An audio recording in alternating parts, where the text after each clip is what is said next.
থাইল্যান্ডের জবা, red colour দেখছেন। অনেকগুলো কলি এসেছে, এখন বর্ষা মৌসুম চলছে, প্রচুর কলি এসেছে এবং অনেকগুলো কলি আসার পথে দেখছেন আপনারা।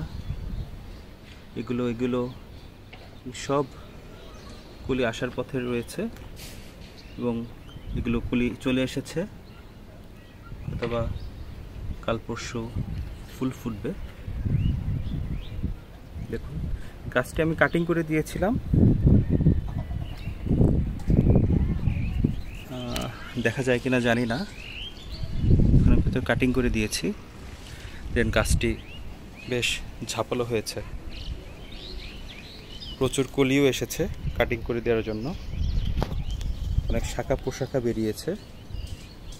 ফুল গাছের ক্ষেত্রে বা ফল গাছের ক্ষেত্রে যখন কোনো গাছে ফুল বা ফল আসবে, ফল ফুল চলে যাওয়ার পর আপনার অবশ্যই সেই গাছটি যে অংশে এসেছিল ফল ফুল ডালে, সেই ডালটি কেটে দিবেন।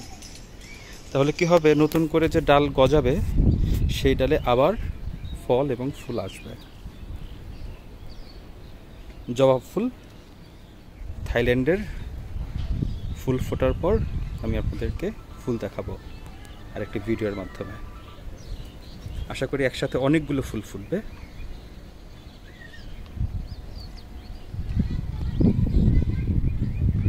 থাইল্যান্ডের জবা।